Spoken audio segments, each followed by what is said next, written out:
नमस्कार, स्वागत है आप सभी का। आपके साथ मैं हूं सोनल दहिया। वित्त मंत्री निर्मला सीतारमण ने बजट पेश कर दिया है, जिसके बाद अलग अलग वर्गों से अलग अलग प्रतिक्रिया देखने को मिल रही हैं।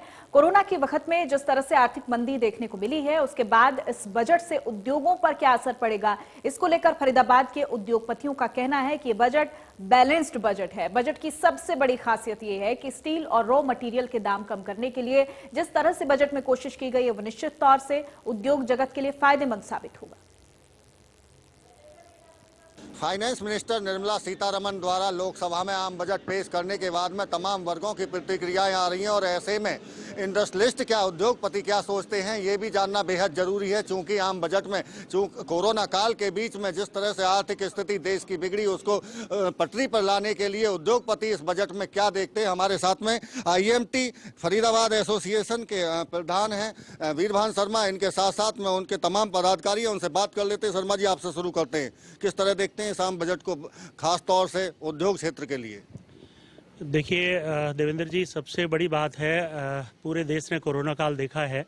चाहे वो आम आदमी हो, चाहे इंडस्ट्री हो, चाहे सरकार हो, सबकी रेवेन्यू कलेक्शन तो जीरो रही है, तनख्वाह भी नहीं मिली लोगों को। तो इस बजट से बहुत ज़्यादा उम्मीदें रिलैक्सेशन की लगाना बहुत टेढ़ा काम था और 9.5% के इन्फ्लेशन रेट को 6.5% के टारगेट के साथ पहले डिजिटल बजट के लिए सरकार को बहुत बहुत बधाई।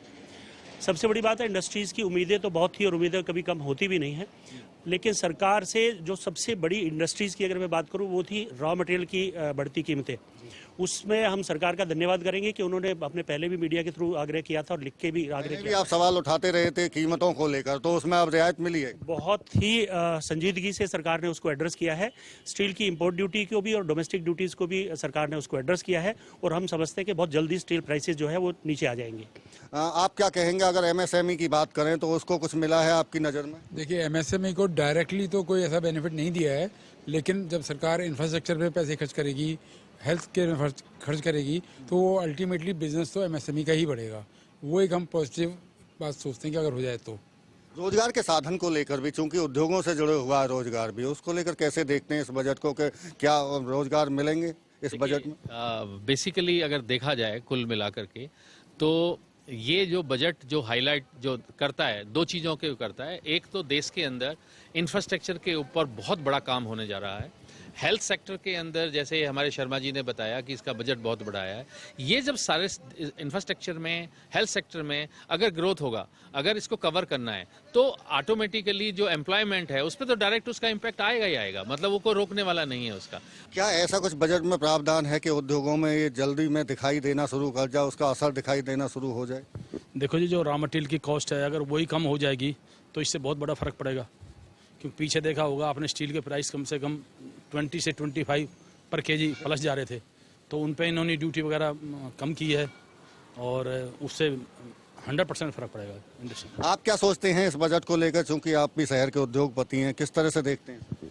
मैं ये मान के चलता हूँ कि ये बजट जो है ना, बड़ा सोचा समझा हुआ बजट है, क्योंकि रोजगार के रास्ते ज़्यादा निकालने के लिए प्राइसेस अगर कम हो जाएंगी रॉ मटेरियल की, तो इसी प्रकार से ऑटोमोबाइल सेक्टर जो कि पीछे काफ़ी मंदी के दौर में रहा है, और प्राइसेस कम होने से क्या होगा कि जो व्हीकल आएंगी उसके ऊपर प्राइसेस बढ़ने के चांसेस कम है और उसका जो है ना, मतलब कि उत्पादन बहुत ज़्यादा होगा और उससे क्या होगा कि लोगों को लेने की इच्छा भी रहेगी और रोजगार के जो रास्ते हैं वो भी उसमें खुलेंगे। कितने नंबर देंगे आप इसको, बजट को? देखिए, बहुत ही बैलेंस बजट है और इस टैक्स कलेक्शन की कमजोरी की वजह से हम इसको 10 में से 10 देना तो बड़ा मुश्किल है, क्योंकि आम आदमी के लिए इनकम टैक्स में भी कोई खास रिलैक्सेशन नहीं है। बट हाँ, सारे ओवरऑल देखते हो 10 में से 8 नंबर तो बिल्कुल बनते हैं। बिल्कुल, ये थे हमारे साथ में उद्योगपति फरीदाबाद के, जिनका साफ तौर से कहना है कि 10 के 10 नंबर तो नहीं दिए जा सकते, लेकिन अगर ओवरऑल इस बजट की बात करें तो बेहद शानदार बजट ये लोकसभा में आज फाइनेंस मिनिस्टर की तरफ से पेश किया गया है। फरीदाबाद से देवेंद्र कौशिक, इंडिया न्यूज।